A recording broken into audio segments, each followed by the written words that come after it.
Bismillahirrahmanirrahim. Assalamualaikum warahmatullahi taala wabarakatuh. Salam bahagia, salam pencerahan, salam di alam maya. Apa khabar saudara semua? Doa saya agar anda sentiasa sihat bahagia bersama keluarga. Apa khabar saudara Hafiz Wan Basirun? Moga anda bahagia bersama keluarga. Doa saya terima kasih saudara Wan. Doa saya anda sentiasa menjaga kesihatan dengan baik untuk seluruh keluarga.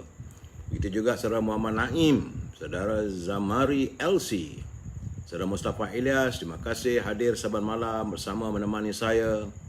Begitu juga dengan saudara Jafar Husin. Abu Nems, apa khabar saudara Abu Nems? Puan Lili Seli Lili Seli Waalaikumsalam, dan beliau berkisalam untuk semua teman-teman pelayar di Amir Hijaz Fans, saudara Rashid Mustafa, saudara Syafri Azairi, Izam Osman, Waalaikumsalam, saudara Mira Harun, begitu juga Nur Ali, Abdul Hadi Syarif, Rubidin, apa khabar Bi? Semoga sihat walafiat di Bi, bersama keluarga, jagalah keluarga dengan baik. Puan Zaitun Wajib, Syarifuddin Syari, apa khabar? Semoga kita semua sihat-sihat selalu ya. Saudara Nuha Farha, apa khabar Nuha? Saudara Muhammad Fuad, Masni Syuhaimi, Prabakaran Soma Sundram.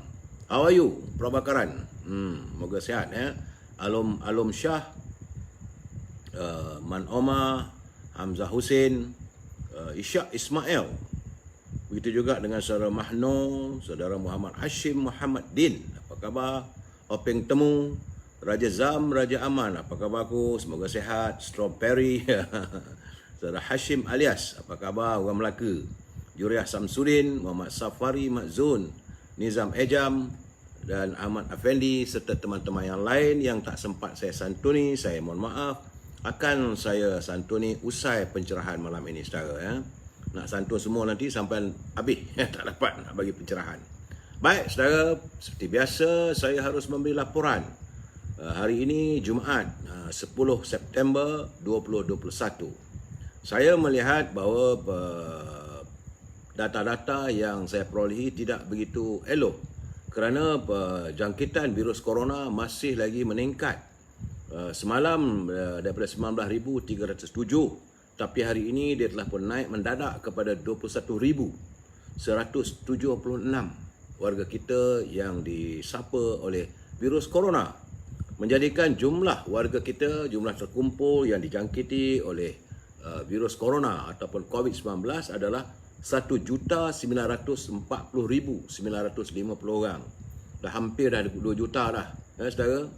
Bagaimanapun dah 2 hari saya tidak mendapat laporan daripada Kementerian Kesihatan berapakah jumlah warga kita yang tewas ataupun meninggal dunia kesan daripada jangkitan virus corona. Tiada laporan yang saya dapat, jadi saya tak boleh beri laporan. Baik, di Perlis nampak gayanya ada sedikit susut daripada 108 kepada 77. Bagaimanapun di Kedah terus meningkat daripada 1,355 kepada 1,808 orang. Begitu juga di Pulau Pinang, tapi di Pulau Pinang ni ada susut lah daripada 2,243 kepada 1,939. Tetapi di Perak, abahlah, ingatkan adalah kurang. Rupanya Mikemowe naik juga, masih lagi 1,000 lebih. Semalam 1,341, hari ini 1,366. Tak berganjak, malahan ada ganjaknya ke atas bukan ke bawah saudara. Di Selangor juga saya nampak ada kekhawatiran sebab semalam dah cantik dah 2,700, tapi hari ini tiba-tiba dia naik kepada 3,595. Ini di Selangor. Bagaimanapun di wilayah Persekutuan ada susut daripada 513 kepada 467 di wilayah Persekutuan. Mudah-mudahan dia akan terus menurun saudara. Di Negeri Sembilan nampak gayanya ada sikit naik balik daripada 207 kepada 252 hari ini. Begitu juga di Melaka. Macam mana pula Melaka ni masih lagi dia semalam 2 hari dia beredar pada angka 300, daripada 375 dia susut 340, tapi hari ini dia naik kepada 485. Jadi warga di Melaka harus berhati-hati dengan situasi ini, kerana saya lihat bahawa peningkatannya, gelombang di Melaka tu dia turun naik. Khuatir saya janganlah dia terus meningkat, tetapi kalau boleh diturunkan lagi, saudara. So Melaka pun tak banyak kilang, penduduk pun tak ramai-mana ya, tapi hari ini 485. Kerana jumlah warga Melaka yang dijangkiti oleh virus corona sudah 52,413 yang terkumpul. Begitu juga di Johor, masih lagi terus meningkat. 2 hari lepas 1,867, kemudian dia naik 2,032, dan hari ini masih terus meningkat pada angka 2,297. Jadi orang Johor, pastikan kita berusaha untuk memutuskan jaringan ini. Begitu juga di Pahang, saya nampak di Pahang ni tiba-tiba dia naik balik. Semalam 700, kemarin 700, kemudian dia susut daripada 661. Tapi hari ini naik kepada 853.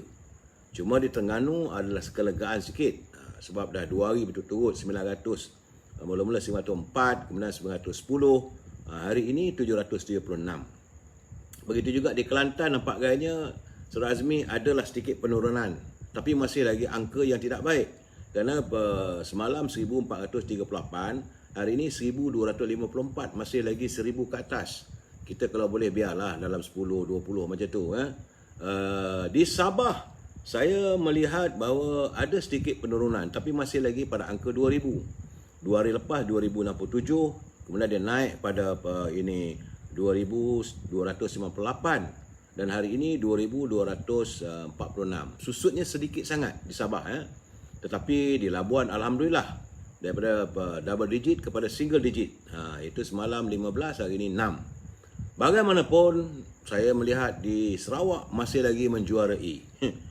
Sarawak paling tinggi ya, semalam 3,118, hari ini 3,734. Jadi warga di Sarawak berusaha walaupun saudara dah ambil vaksin, tetapi jangan dedahkan diri anda dengan suasana di luar yang tidak menentu. Sebab di Sarawak ni dia angin Laut Cina Selatan. Mereka yang tinggal di kawasan pesisiran Laut Cina Selatan ni harus berhati-hati. Sabah, Sarawak, di Kelantan, Terengganu, sebahagian dari Pahang dan juga di Johor. Saya lihat bahawa trend-trendnya begitu. Jadi keseluruhan untuk bulan ini, saudara, pada tanggal 10 September, jumlah keseluruhannya adalah 194,696 warga kita yang dijangkiti oleh virus corona. Itu yang saya dapat beri laporan kedudukannya, dan saya mengharapkan dan berdoalah kita sama-sama supaya virus ini segera beredar dari bumi bertuah ini. Saudara, kita pergi sedikit tazkirah singkat. Ini kisah seorang lelaki yang menemui Imam Syafi'i. Dia waktu bila berjumpa dengan ini kisah silam ya saudara. Dia mengadu tentang kesempitan hidupnya. Sebab memang dia bekerja, tapi dia kata masih lagi hidup dia susah. So dia memberitahu bahawa dia bekerja sebagai orang upahan dan mendapat gaji sejumlah 5 dirham. Dan gaji itu katanya tidak mencukupi untuknya. Kemudian Imam Syafi'i kata, kamu pergilah balik jumpa tuan kamu mintalah supaya mengurangkan gaji kamu. Bukan naik, kurangkan kepada 4 dirham. Baiklah, dia kata dia pergi. Lelaki itu pergi jumpa dengan tuannya, minta dikurangkan. Jadi beberapa hari kemudian dia jumpa lagi dengan Imam Syafi'i. Dia mengatakan bahawa kehidupannya masih lagi tiada kemajuan. Jadi Imam Syafi'i kata, kamu baliklah jumpa tuan kamu, minta supaya dikurangkan gaji kamu kepada 3 dirham. Mula-mula 5, turun 4, kemudian minta 3 dirham. Jadi lelaki itu pergi. Setelah sekian lama, beberapa hari lelaki itu kembali lagi menemui Imam Syafi'i, dan dia jumpa, dia kata terima kasih lah, dia kata atas nasihat itu. Kerana dia menceritakan walaupun dia cuma mendapat bayaran upahnya sebanyak 3 dirham, tapi mencukupi semua keperluan hidupnya. Bahkan dia kata hidupnya bertambah lapang. Dan dia bertanya kepada Imam Syafi'i, bagaimana boleh dia begitu? 2 hari lepas dapat beberapa dulu 5 dirham, turun 4 dirham, kemudian susut 3 dirham, boleh cukup pula. Jadi Imam Syafi'i menjelaskan bahawa pekerjaan yang dia jalankan itu sebenarnya tidak berhak untuk dia mendapat upah sejumlah 5 dirham.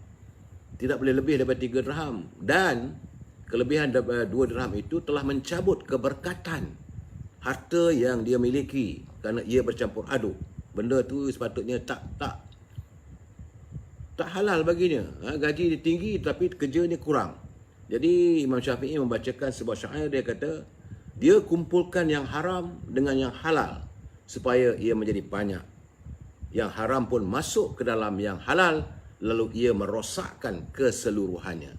Jadi artinya saudara, kita mesti tahu membezakan yang mana yang halal, yang mana yang halal untuk kita. Jadi bekerja itu kita tengok sejumlah mana yang kita dapat, supaya kita dapat hidup sempurna, hidup tenang, diberkati oleh Allah SWT setiap rezeki yang kita peroleh. Jangan kita rasakan bahawa sedikit kita dapat itu tidak ada keberkatan. Yang kita harapkan adalah keberkatan daripada Allah SWT. Itu yang kita harapkan saudara, ya. Jadi saya harap ini kisah peristiwa Imam Syafi'i ini dapat menjadi pengajaran kepada kita semua.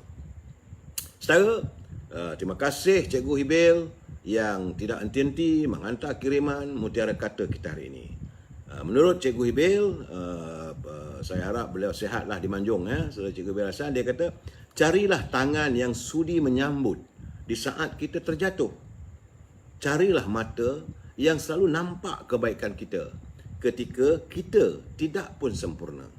Dan carilah hati yang selalu sudi menemani kita di saat orang lain semua menjauhkan diri dari kita. Cepat atau lambatnya kita bertindak sesuai dengan apa yang kita fikirkan. Itu model kata daripada saudara Hibil Hasan untuk menjadi pedoman kepada kita. Terima kasih Cikgu Hibil. Doa saya anda sihat bersama keluarga, santunilah keluarga, rawatlah cinta kasih bersama dengan keluarga saudara. Baik saudara, seperti biasa, salam impian moratorium dan kumpulan wang simpanan pekerja RM10,000. Kalau negara berbelanja tanpa had, maka negara akan muflis.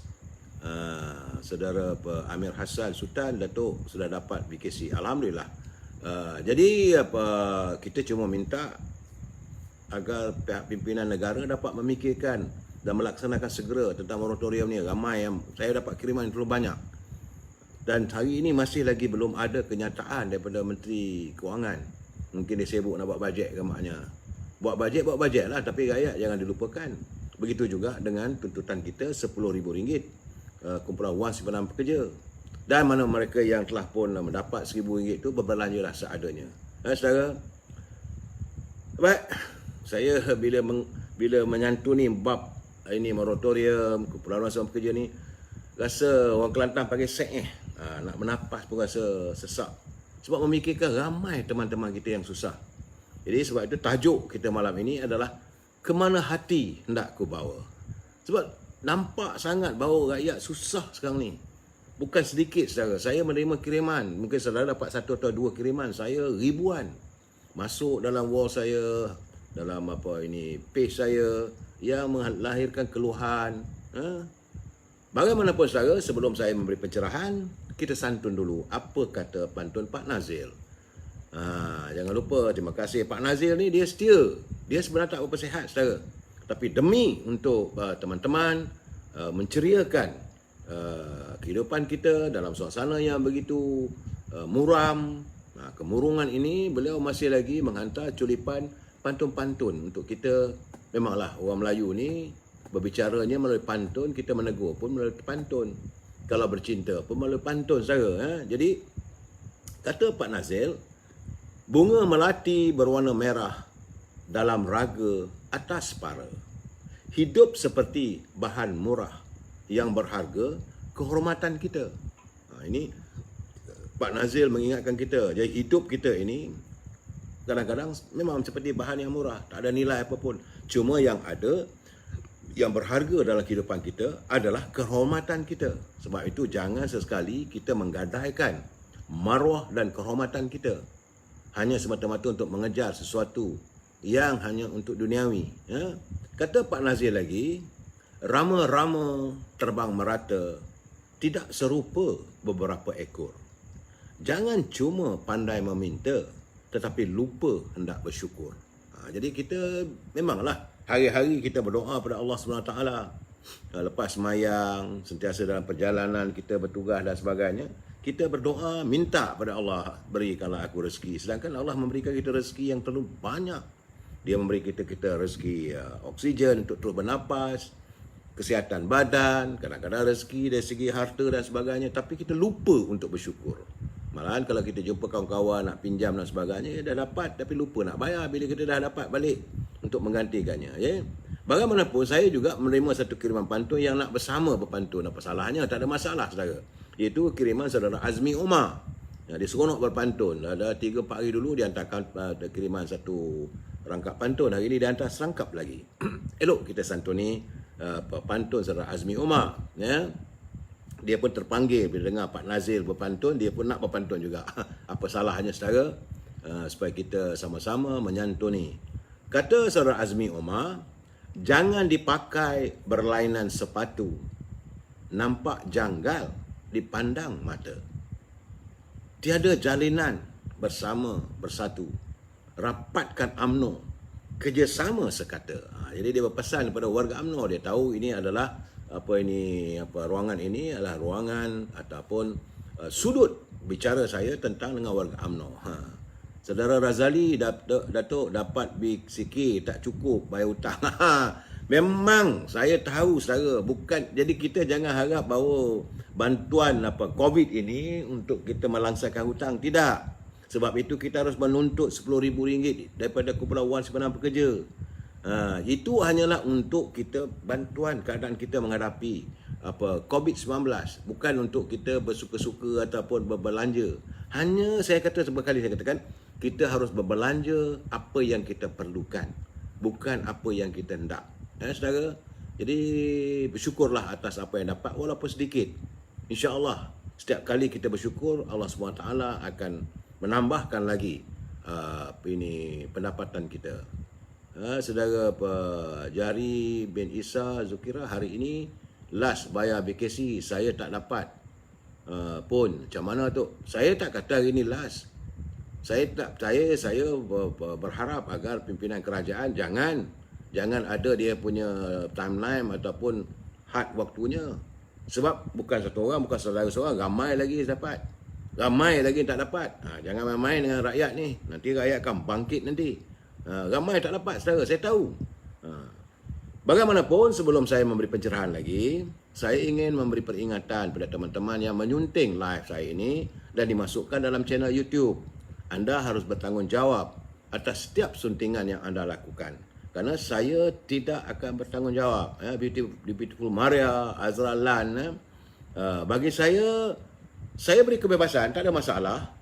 Saya tak akan ambil sebarang tindakan, tetapi anda harus bertanggungjawab atas suntingan anda. Begitu juga ada kesan daripada suntingan anda itu, membuat orang komen macam-macam, itu urusan anda, bukan urusan saya. Anda nak pakai, boleh pakai, yang terbaiknya gunakanlah 100% dari awal sampai akhir, supaya apa pencerahan saya lakukan itu dapat jelas untuk keseluruhannya. Bukan main potong 10 minit, 5 minit sana, 5 minit sini, kena bagi tajuk dan sebagainya, saudara. Kerana ini, sebagaimana saya katakan, ini adalah pencerahan politik. Bicara saya menyangkupi aspek politik. Dan kena ingat bahawa saya ini adalah orang UMNO. Janganlah saudara berharapkan saya untuk memecah belahkan parti saya. Tidak. Cuma kadang-kadang bila saya lontarkan pandangan ini, tidak lain tak bukan untuk menyedarkan pimpinan. Kadang-kadang mereka alpa dan leka dengan jawatan yang mereka miliki. Mereka lupa untuk menyantuni rakyat. Jadi perlu saya tegur. Biarlah saya menegur daripada orang lain tegur. Kalau orang lain tegur, kita naik angin saudara. Dan kita prinsipnya kita mesti bersetuju untuk tidak bersetuju. Kalau saudara tidak bersetuju, itu memang menjadi hak milik saudara. Kalau saudara bersetuju juga, itu hak milik saudara. Kalau saudara mahu berdialog, saya tak tahu nak buat macam mana untuk live sama macam setengah orang buat tu, saya tak kerti. Ataupun buka telefon ini untuk supaya saudara dapat berhubung dengan saya tak tahu. Terus terang saya katakan, saya tidak tahu. Saya agak stone age. Ialah bukan zaman saya. Sebenarnya laman Maya ini bukan zaman saya. Terlalu jauh yang telah saya tinggalkan. Zaman saya kami menggunakan typewriter Olivetti buat news dan sebagainya. Kalau kita terima news pun melalui teleprinter dan sebagainya. Bukan melalui laman web yang sebegini. Jadi saudara, saya minta maaf kalau saya nak kirim, saudara boleh kirimkan. Saudara Wan Zain Wan Yunus, Menteri Kewangan, jiwa bank lah tu. Mana dia fikir soal rakyat. Ini yang selalu saya tegurkan, tapi saya tak boleh nak cakap lebih sebab dia bukan daripada Parti UMNO. Perdana Menteri daripada UMNO, tapi dia bukan daripada Parti UMNO. Jadi saya nak tegur lebih-lebih pun tak boleh, dia orang bersatu. Itulah saya. Saudara Suhaila Osman, Datuk Sri Zahid Hamidi terbaik. Alhamdulillah. Hari ini saya nampak banyak orang sudah mula faham sebenarnya perjuangan. Dan saya ingin menyantuni untuk bab ini tentang teman-teman yang menghantar kiriman seperti saudara Ahmad AR. Dia kata alhamdulillah, dia kata segala puji pada Allah, dia kata ya, pertama kali dalam sejarah hidup ini, dia kata inilah pertama kali dia tidak dibenarkan untuk solat Jumaat meskipun syarat kerajaan masa kini lengkap vaksin. Beliau telah mematuhi tapi masih lagi tak boleh solat Jumaat. Ini yang saya selalu tekankan. Ni Menteri Agama ni buat apa? Berbincanglah dengan Kementerian Kesihatan, berbincanglah dengan KKM macam mana kita harus membuka kembali. Kena buka masjid ni tu, tambah-tambah lagi pada hari Jumaat untuk kita sama-sama solat Jumaat. Ini tidak. Malahan saya nampak ada satu kiriman dalam YouTube tu, satu orang tu dia turun daripada kereta besar lah, mesti orang-orang kenamaan lah, VIP. Dia boleh terus masuk. Rakyat lain tak, dia kunci pintu masjid. Kenapa kita menutup rumah Allah? Siapa kita untuk menutup rumah Allah daripada tempat supaya ini ummah menunaikan solat? Benar, tadi saya solat Jumaat di surau di bangunan UMNO PWTC. Saya tak masuk dalam lah sebab saya lewat dan sebagainya. Tapi tak apalah, di luar, pokok luar tu bentang sejadah, alhamdulillah. Tapi kenapa yang tak diberikan kalau macam ni? Jadi bagi saya saya haraplah agar pimpinan di kementerian Jabatan Perdana Menteri dan Kementerian High Awal Agama Islam memikirkan, jangan sesekali anda menutup rumah Allah. Sedangkan saya dengar panggung wayang dah boleh buka, karaoke dah buka. Ni apa benda ni? Bagaimana kerajaan di bawah pimpinan Datuk Ismail Sabri?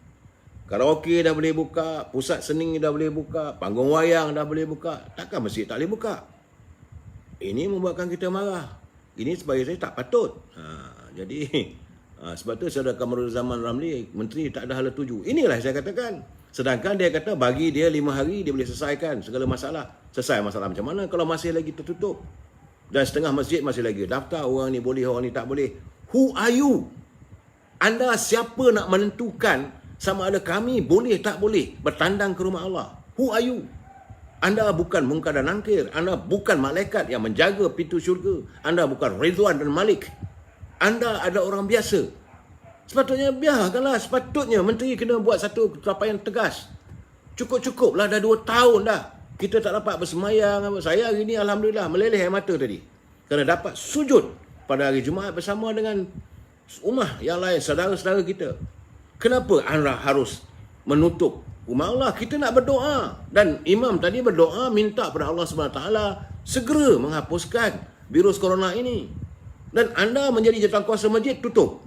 Arahan daripada siapa? Dan untuk negeri, Duria Mahmulia, Gaja-Gaja dah pun bagi tahu di Perlis boleh asalkan mengikut SOP. Mengikut SOP-nya pertama tutup muka dan ada vaksin. Ini kalau macam saudara Ahmad AR tadi, dia kata dia dah ambil vaksin. Memanglah saya marah bila dengar benda begitu. Orang dah ambil vaksin, dah ada dalam kita punya telefon, dah ada. Apa nama dia punya tu, dia kita panggil bukan Citra, Allah. Dia panggil apa ke dalam kita tu? Ini kalau kita dah ambil vaksin mesti ada peruntukannya. Semua mesti ada My Sejahtera. Ada.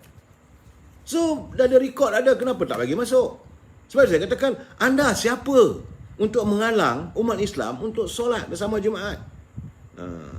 Viral video menteri dapat masuk masjid solat Jumaat lewat, tapi yang datang awal menunggu tapi tak dapat masuk. Ini saudara Muhammad Hidayat Syafi'i. Betul, itu viral tadi saya tengok. Geram. Boleh tutup pintu. Astaghfirullahalazim. Orang duk tunggu luar, lepas tu menteri datang tu masuk. Why are you so special? Malahan kadang-kadang boleh jadi menteri itu bergelumang dengan dosa, bercampur aduk. Ini mereka bukan maksum. Ya, ada masih lagi ada apa ini apa SOP double standard.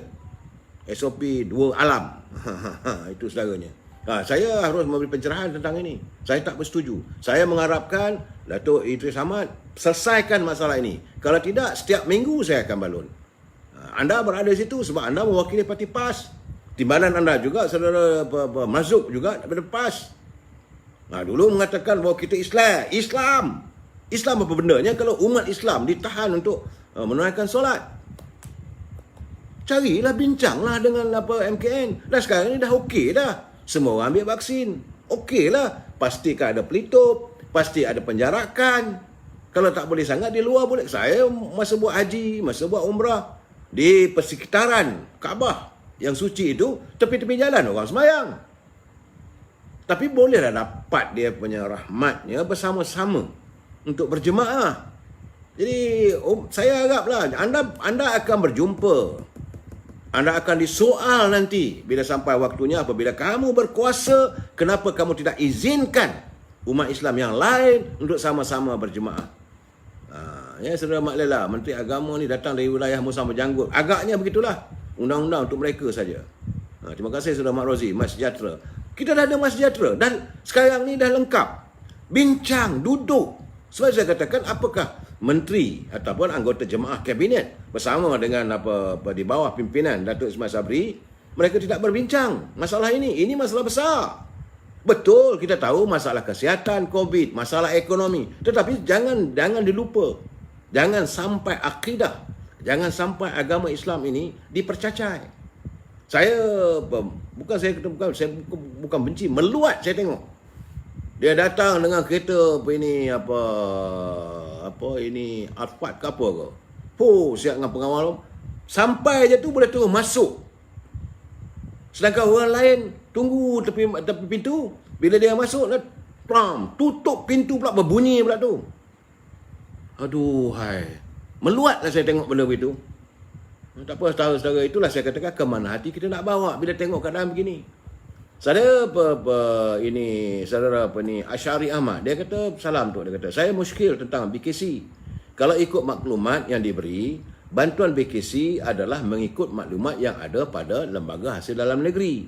Itu pada tahun 2021. Jadi dia kata setahu dia, LHDN ni mana ada buka sejak awal tahun. Jadi macam mana pula nak updatekan rekod-rekodnya sedangkan kita dalam PKP. Jadi ini juga saya katakan kadang-kadang lepas tu buat ada tarikh mak. Okey, sampai 15 bulan ke, mana boleh begitu. Kalau anda ada hikap, anda ada handicap ataupun kementerian LHDN itu tidak beroperasi segala lama untuk update dan sebagainya. Sepatutnya jangan dijadikan alasan. Hak rakyat mesti dipulangkan kepada rakyat. Sebab tu saya tak tahu ke mana hati nak dibawa bila saya tengok benda begitu. Bengkak, saudara. Boleh demam lah tengok ni. Saya sendiri pun demam memikirkan masalah rakyat yang diperlakukan oleh pimpinan sebegitu. Dasar-dasar yang melalut, yang ke laut. Buatlah dasar yang baik-baik untuk rakyat.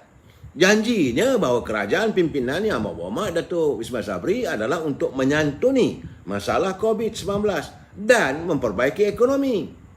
Kalau bantuan PKC ni buat masih bertolok-tolok, apa benda ni? Itu keadaannya. Bagaimanapun saya berterima kasihlah kepada saudara Aramis. Saudara Aramis. Ini dia kata saya nama dia Cikgu Hamdi bin Ahmad dari Balik Pulau. Alhamdulillah. Balik Pulau Pinang dia kata dia telah menyerahkan notebook dan handphone sekali kepada Syahril Saleh sebagaimana yang saya siarkan pada Selasa 7 September 2021. Bila saya dapat tatap begitu saja, tanpa saya sedari air mata saya menitis. Bergenang saya bahawa murninya hati warga kita bila dengar ada saudara kita yang susah. Ini dia bila telefon benar betul. Mereka saling berhubung, mengatakan anaknya sekolah. Ini saya ingat lagi. Saudara Syahril. Dia hanya bekerja sebagai menghantar makanan, Pandang Food. Dia gunakan phone. Jadi anak dia tak ada tab, tak ada komputer. Kemudian bila nak pakai, nak belajar, share, berkongsi dia punya telefon dengan bapak dia. Sedangkan bapak dia juga waktu yang sama nak gunakan handphone. Alhamdulillah, ini Cikgu Hamdi. muninya. Saya mendoakan kepada Allah Subhanahu Wa Taala memberi kebahagiaan untuk saudara dan juga keluarga saudara. Jadi begitulah jiwa seorang guru yang melihat, yang dia dapat tahu perasaan apa pelajar-pelajar yang ingin menimba ilmu pengetahuan yang terhalang. Kesan bukan kehendak dia. Sebabnya tak boleh nak pergi ke sekolah.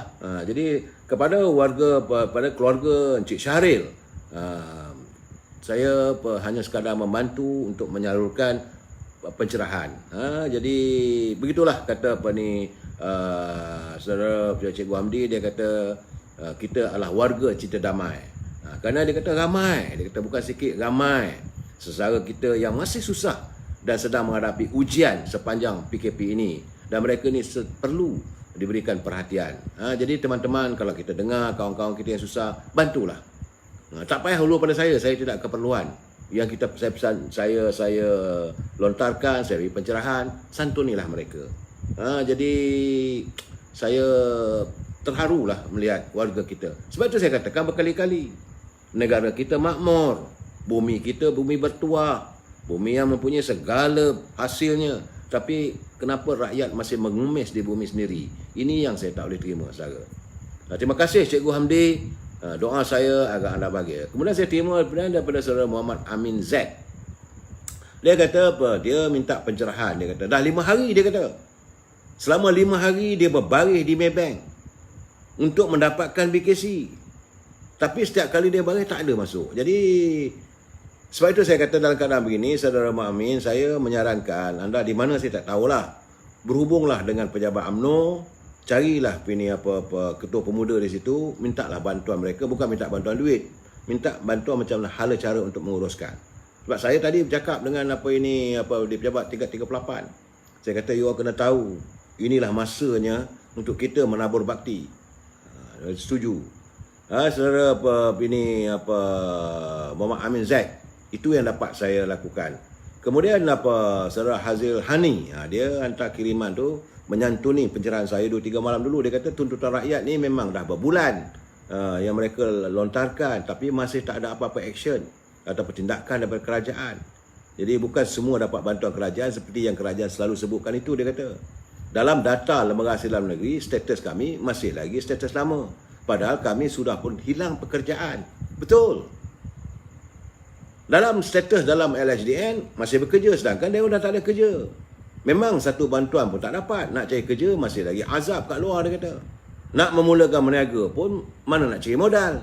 Ini yang dialami oleh teman kita. Dia kata bagi kami yang tinggal di kota, saya yakin sama di Kuala Lumpur ataupun di kota-kota besar, dia kata tak mampu nak beli rumah dan masih menyewa. Jadi setiap bulan tuan rumah akan memberikan macam-macam. Dia tak boleh mampu nak beli diskaun. Jadi tuan rumah datang mengutip pungutan sewa sedangkan dia tak ada income. Di sini yang saya katakan pimpinan harus memikirkan. Apakah nak tengok nanti warga kota terus hidup gelandangan tanpa rumah. Sewa rumah tetap kena bayar. Macam-macam mana pula dengan bil-bil yang lain. Memang tenat lah. Rakyat memang tenat, saya tahu. Sebab itu saya katakan ke mana hati nak kita bawa. Saya lihat mengenai itu. Jadi nak bangun balik, kalau berniaga pun tak boleh, dia kata. It's really exhausted mentally and physically. Saudara Hazil, saya memahami saudara. Sebab itu saya lihat, tengok kadang ada yang di Miri, 2 malam lepas ada yang sanggup bunuh diri. Dah habis upaya dah. Jadi saya haraplah pimpinan buatlah tindakan yang betul-betul serius untuk rakyat. Jadilah pemimpin untuk rakyat. Bukan hanya memikirkan jawatan anda sebagai menteri dan sebagainya. Kita banyak bantuan yang boleh disalurkan. Dan kaki tangan kerajaan berkhidmatlah sebaik mungkin demi untuk rakyat. Jadi saya sedih juga, memang untuk kelangsungan hidup ni susah. Jadi besarlah harapan saya agar dapat suarakan pada Perdana Menteri ataupun kepimpinan kita. Tolonglah selamatkan kami dan keluarga kami di kota raya ini. Mana lagi nak tinggal, sewa rumah tak boleh nak dilunaskan. Ini gambaran sebenar saudara. Jadi saya harap ini memang kalau di Kuala Lumpur ni nak mengadu pada siapa? Menteri mana ada daripada wakil rakyat daripada UMNO, tak ada. Tapi sebab saya kata jumpalah ketua-ketua bahagian saudara. Kalau saudara tinggal di Bandar Tun Razak tu, at least kita ada seorang hero, saudara Datuk Zahrin Mak Yassin. Beliau sentiasa menyantuni masalah-masalah persekitaran di Bandar Tun Razak. Yang lain saya tak tahulah. Begitu juga kalau saya tinggal di kawasan Gombak, saya lihat Datuk Megat Iskandar, beliau jawatan kuasanya bergerak cergas untuk membantu rakyat. Kawasan lain saya belum terima lagi. Macam di Seputih memang jelas. Itu kawasan Kuala Lumpur lah, saudara. Tapi saya tak tahulah di Kepung macam mana, di Segambut bagaimana, di Wangsa Maju. Banyak lagi kawasan-kawasan yang mereka tinggal hidup menyewa. Sebab itu saya juga menyantuni Saudara Rizal Ndau. Dia kata dah lama dia tak menyantuni luahan dia. Dia kata bahawa saya melayu rakyat di lapangan tidak ada masalah, tapi berkaitan BKC ini tolonglah disuarakan. Memang BKC ini akhirnya saya melihat dia bukan hanya menjadi bantuan yang boleh melegakan fikiran rakyat, tetapi menimbulkan amarah rakyat. Saya nak cakap pada Yang Amat Berhormat Datuk Seri Ismail, betul beliau tak masuk pejabat lagi sebab beliau masih lagi menjalankan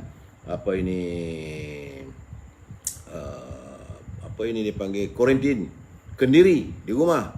Tapi saya harap beliau dia mendengar benda begini, tolonglah bagi tahu pada menteri-menteri supaya mereka dapat melaksanakan KPC ini benar-benar, BKC ini benar-benar dilaksanakan. Jangan ada pilih kasih, jangan ada birokrasi, kesianlah rakyat. Cuma saya dapat tengok tu daripada saudara Amit Tudin Mak Ripin. Macam saya katakan semalam lah. Rakyat di Sabah khususnya. Ini di Sabah memang mereka dahagakan pembangunan. Menteri harus memikirkan pembangunan untuk rakyat. Di Sabah hasil buminya tinggi. Pendapatannya pun ada, bukan miskin, tetapi kenapa rakyat susah? Jadi kata saudara Amit Tudin Mak Ripin, sekarang ini antara masalah terbesar yang dihadapi oleh mereka yang tinggal dari Beaufort nak pergi ke Kota Kinabalu. Kerana jalan ke antara jalan Beaufort Kota Kinabalu itu sekarang ini digelar sebagai jalan menuju ke neraka.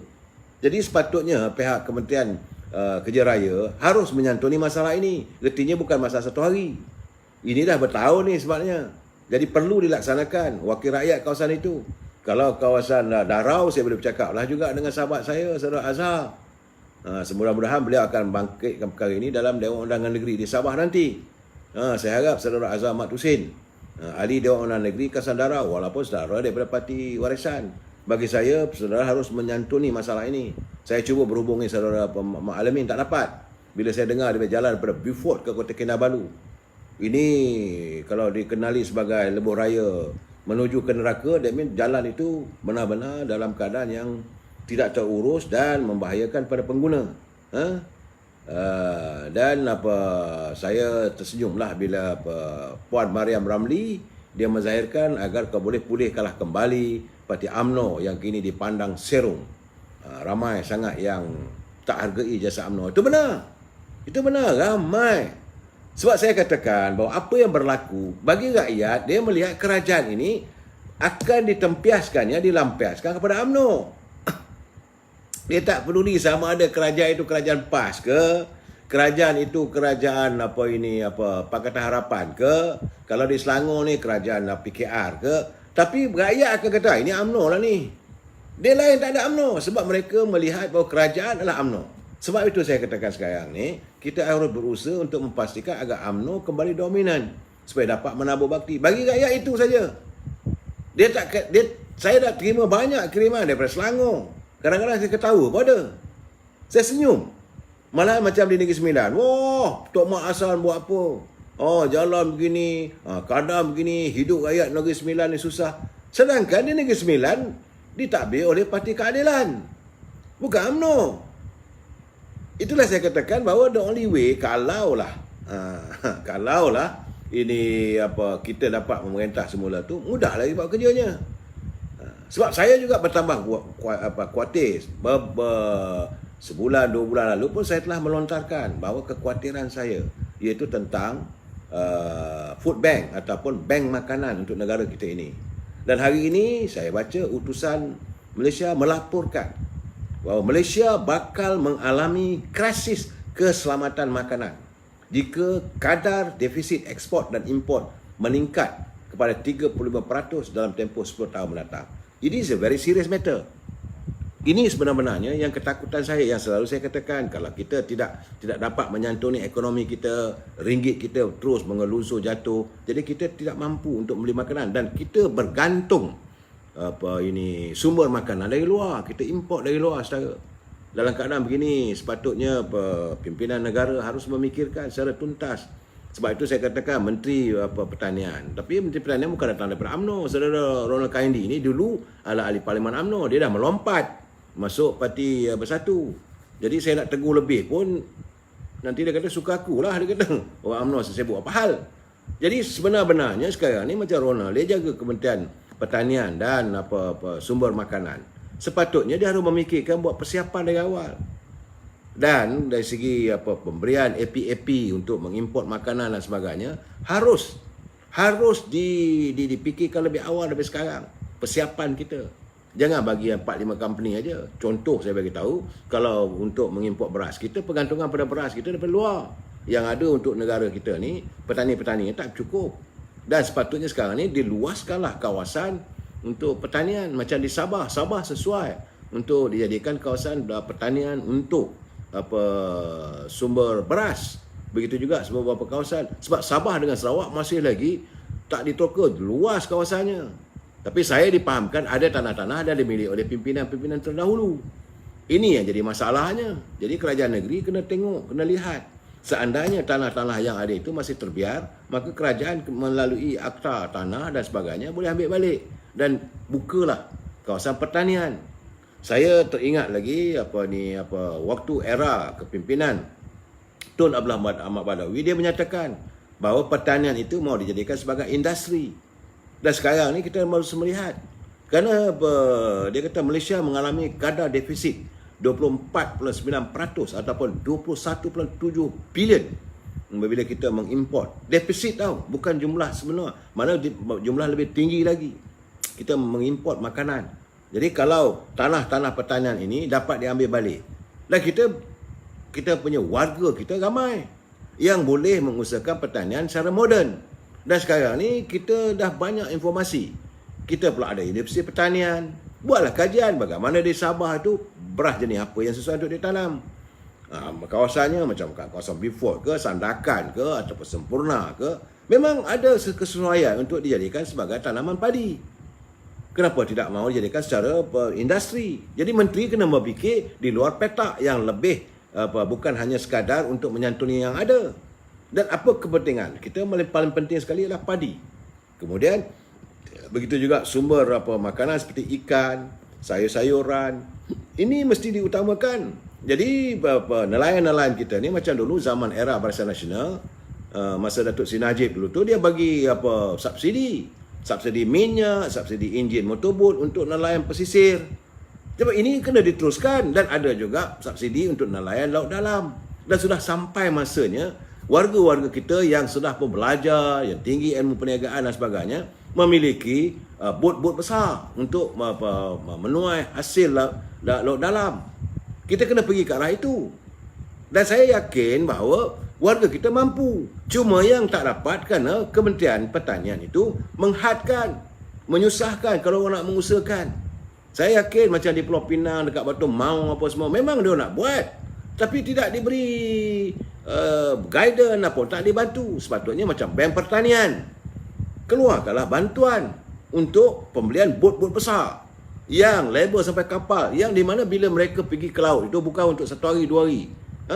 Pergilah ke laut dalam, adakan kursus sebagai pengusaha industri perikanan laut dalam. Negara luar boleh, Norway boleh, England boleh, semua ada negara luar. Mereka tidak hanya bergantung daripada import. Negeri juga menjana. Ini yang saya katakan bahawa kepimpinan harus memikir secara lebih holistik lagi. Jangan memikir untuk kerja sekat itu saja. Dan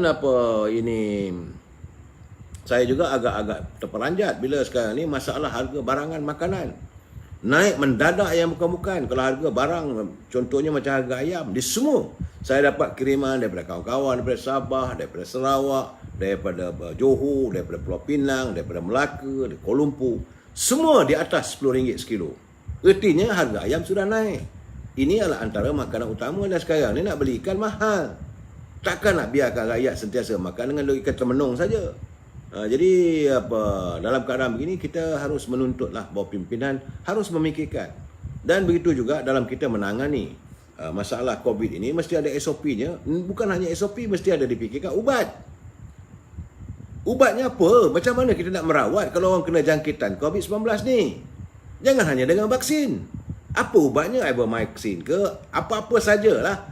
Kena beri pengetahuan rakyat macam mana kalau kita kena jangkitan sakitnya, ubat apa yang sesuai. Ini tidak ada. Vaksin. Sekarang ni rakyat sampai bosan. COVID, vaksin. Itu saja. Apa ubat dia? Kita nak tahu. Ubat apa untuk rakyat kalau yang terjangkit oleh virus corona? Ini yang saya lihat dalam keadaan begini. Saya dapat terima banyaklah saudara daripada kawan-kawan yang saya tonton. Cuma dalam hari ini saya agak kecewa, sedih. Bila ada dua kes sekarang ni, saya melihat bahawa sekarang ini dari segi politik kita dah beralih kepada mahkamah. Seminggu dua ni cerita lain, cerita mahkamah. Semalam cerita Datuk Seri Anwar Ibrahim yang telah pun diberi tempoh sehingga 28 September untuk memfailkan pembelaan dalam saman bekas pembantu dia yang menuduh macam-macam lah.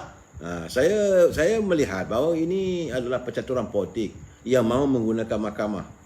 Masih lagi berterusan. Saudara, ini soal itu biarlah dia jawab sendiri. Tapi jangan dibesar-besarkan. Begitu juga macam mana kes yang berhormat Datuk Seri Najib. Sekarang ni dia 2 hari lepas dia memfailkan satu laporan polis bahawa bagaimana pegawai lembaga hasil dalam negeri disifatkan sebagai menginaya beliau, mengenakan tuduhan dan sebagainya, dan tindakan tuduhan yang dilakukan kepada beliau itu berupa kepada penginayaan dan tidak sekata. Tiba-tiba Mahkamah Rayuan memutuskan beliau masih lagi kena bayar. Cuma dapatlah sedikit tempoh untuk beliau membuat rayuan di Mahkamah tinggi. Jadi keadaan sekarang ni begitulah saudara. Tak habis-habis kes ni. Kes mahkamah, lepas bercara orang ni. Sampai bila? Sampai bila politik negara kita ni masih lagi banyak membicarakan soal-soal orang politik. Ya sudah tu sudahlah.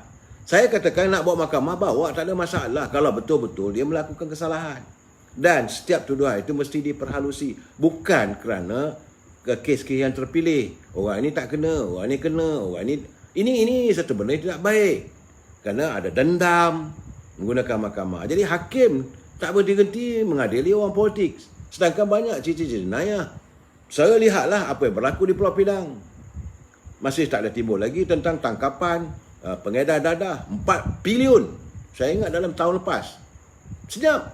Begitulah yang bahagia Datuk Ayub, Ketua Polis Johor, melakukan tindakan untuk membentras kegiatan jenayah, dadah, penipuan dan sebagainya. Jadi mahkamah tak ada masa nak memikirkan soal jenayah ini. Lain tak ada orang politik.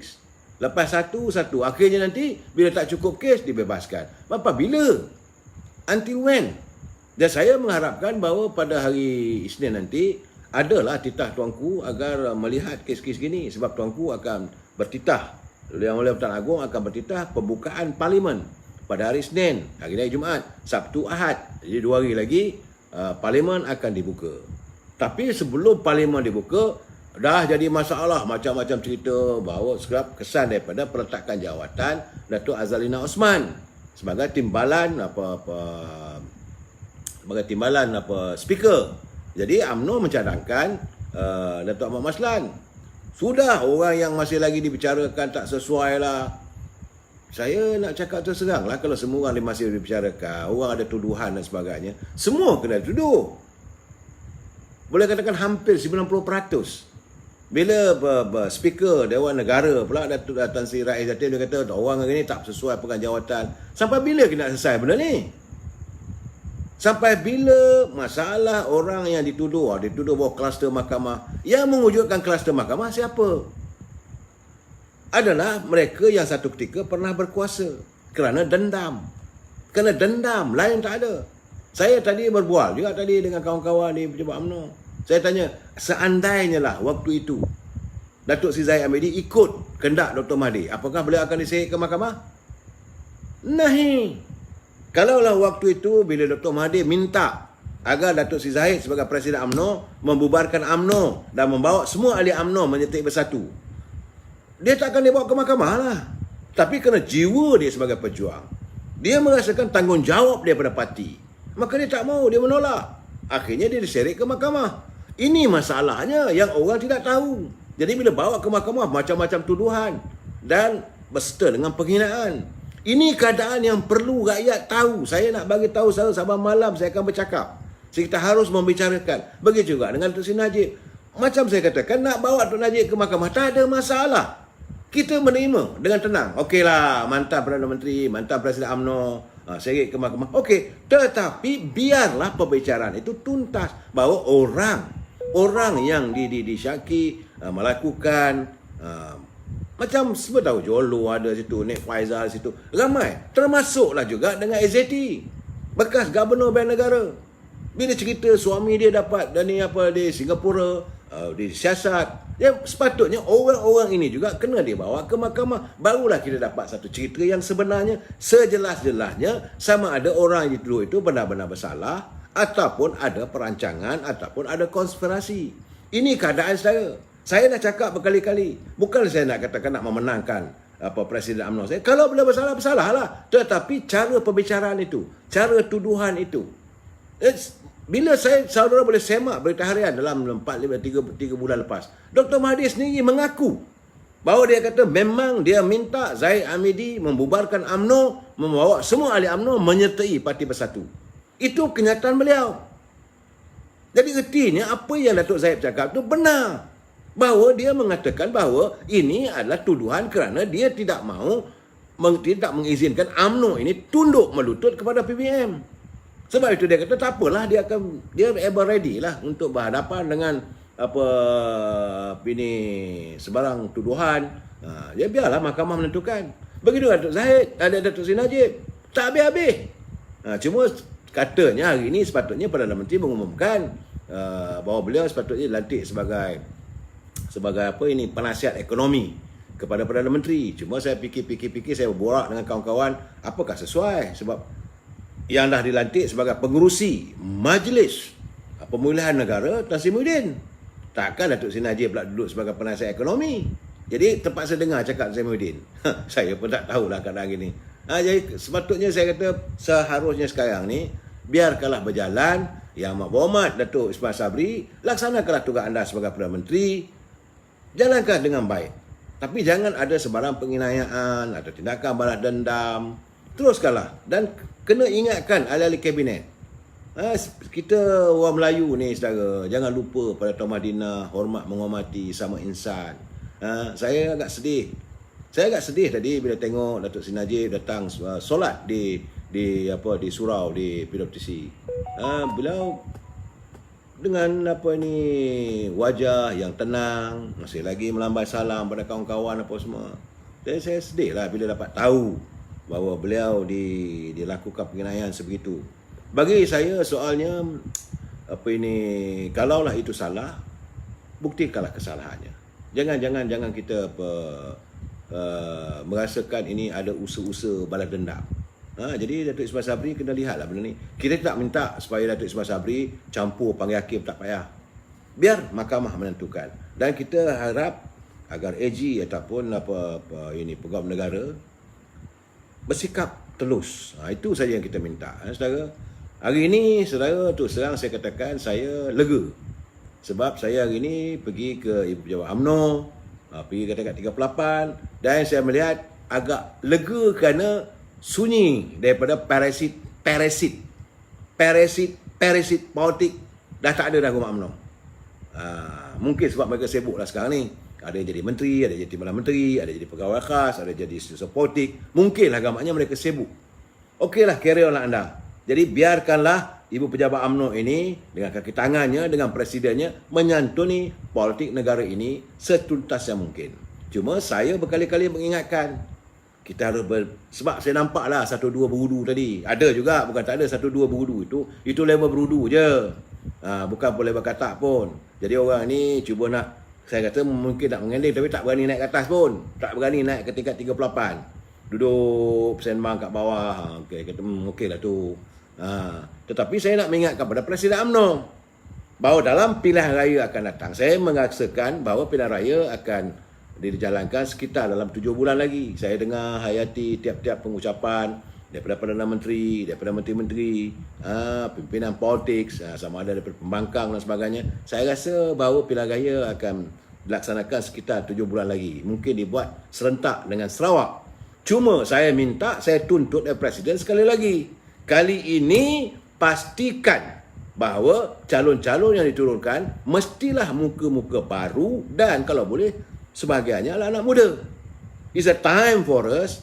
Inilah sebab masanya untuk kita melakukan islah kepimpinan. UMNO harus melaksanakan islah kepimpinan untuk memastikan perjalanan Bahtera UMNO ini berterusan. Jangan ditinggalkan anak muda. Santuni anak muda ini. Mereka lebih berilmu sekarang ini. Sebab daripada yang ada sekarang ni bukan saja pekatak, belukang-belukang pun ada. Saya cakap terus terang, saya tengok pun meluat. Tapi Alhamdulillah hari ini tenteram. Bila saya pergi naik ke tingkat 38, belukang-belukang dah tak ada.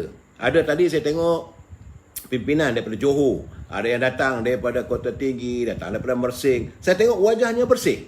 Wajah bersih yang mahu menyantuni sebab dia duduk berbincang tentang macam mana peraturan. Dan saya utarakan juga apa yang berlaku di Kuala Pilah. Cuma pejabat UMNO mengatakan bahawa Kuala Pilah itu bukan ditutup. Sebenarnya ia terpaksa mengalami COVID ini, terpaksa tutup lah. Sekarang dah buka balik lah. Itu saja, bukan UMNO ditutup. Tidak, UMNO tidak akan menutup cawangan-cawangannya. So, jadi saya tengok tadi pimpinan daripada Kota Tinggi ada, daripada Mersing ada, kemudian ada 3 orang lagi daripada Johor, kemudian ada lagi 3 orang tadi daripada Pulau Pinang, daripada Perak, daripada Kedah yang datang. Wajah mereka adalah wajah-wajah saya lihat bahawa inilah pimpinan masa depan. Sebab bila saya berbual dengan mereka, semangatnya kental, jiwanya. Dia kata tak apalah tu, dia kata biarlah dia orang sekarang ni, kita berhadapan. Saya kata kalau gitu you boleh jadi calon. Saya tak penting, dia kata. Bila dia mengatakan diri dia tak penting, dia is a leader yang kita nak. Sebab baginda Rasulullah SAW menyatakan jangan kamu memberi sesuatu jawatan itu kepada orang yang meminta-minta. Sebab kalau kamu bagi pada orang yang meminta-minta, maka kamu tunggulah kehancuran yang akan dibawanya. Ini bila saya berbual, saya kata saya tak penting dah, dia kata. Kat bahagian ramai. Bagilah pada ketua pemuda ada, ketua puteri pun ada, bergerak. Wah, saya kata kalau inilah jiwa, sepatutnya this is the spirit. Inilah semangat UMNO yang perlu dilaksanakan di keseluruhan bahagian. Jangan meletakkan kepentingan aku adalah segala-galanya. Jadi dalam keadaan sekarang ni, apa ini, juri yap, lawan tetap lawan. Memang kita akan bertanding. Saya mengatakan bahawa kali ini kita menurunkan calon-calon kita. Dan saya nak cakap terus terang, 67 kursi yang kita selama ini memikul biawak hidup. Kita berikan kepada MCA, kita bagikan kepada ini gerakan, kita beri pada MIC. Saya ingat Presiden kena fikirlah. Cukuplah, ini lain tak ada, kita berlapang dada kerana atas semangat setiap kawan Barisan Nasional. Nah, sekarang ni tak boleh dah. Kalau mereka, saya dah katakan, kalau nak bercakap soal pembahagian kuasa atau perkongsian kuasa, artinya bukan mereka bertanding di kawasan majoriti Melayu. Kawasan di mana contoh, saya kata, kalau you bertanding di kawasan Bukit Bintang, majoriti pengundinya adalah keturunan bukan Melayu. You berlawanlah dengan DAP dan sebagainya. Siapa yang menang di situ, mari kita duduk, kita berkongsi kuasa. Itu maksud saya. Whoever, siapa saja yang menang, jajaran baru akan datang, sepatutnya you bertanding di Kepong. Kalau you menang, maka you lah orangnya yang duduk bersama kita macam mana kita nak menyantuni negara kita. Bukan, kamu bertanding di kawasan majoriti orang Melayu. Kemudian kamu menang. Bila kamu menang, kamu kuis hati orang Melayu. Ini yang menjadikan masalah kamu bermain dengan racial politics. Bagi saya, enough is enough. 67 kawasan. Semalam saya dengar saudara Ismi menyatakan, betul, 67 kawasan kita dermakan begitu saja. Dan daripada 67 kawasan, 2 je yang menang. 1 MCA, 1 daripada MIC. Lain huyuk seguyuk-guyuknya. So, sudah sampai masanya, memang saya katakan pada Datuk Presiden, this is time. You berjaya. Walaupun kita kalah dalam pilihan raya, tapi kita make a comeback. Dalam beberapa siri pilihan raya kecil, kita menang. Kita menang di Tanjung Piai, kita menang di Kimanis, kita menang pilihan raya kecil di mana-mana. Kita menang. Okey, 1. Yang kedua, Pakatan Harapan akhirnya hancur. Okey, atas kesatuan kita. Kemudian kerajaan di Sabah pun royuk dapat pada ini perkongsian dengan UMNO. Now dapat ini daripada PN, UMNO saja daripada menteri. So, you dengan strategi you seharusnya hendaklah disantuni bersama dengan anak muda. Time, saya kata ini dia time untuk mereka sebab kita tak ada masa lagi. We don't have much time. Negara memerlukan pemimpin-pemimpin. Sebab itu saya mengulangi kenyataan Bung Soekarno. Kalau kamu berikan aku 100 orang tua, orang dewasa yang mampu kulakukan hanyalah memanjat gunung Kalimanjaro. Tapi kamu berikan aku 10 orang pemuda, pasti ku goncangkan dunia ini. Inilah semangat yang perlu ada pada UMNO. Kita sambung lagi malam esok. Wabillahi taufiq wal hidayah. Assalamualaikum warahmatullahi wabarakatuh. Selamat malam.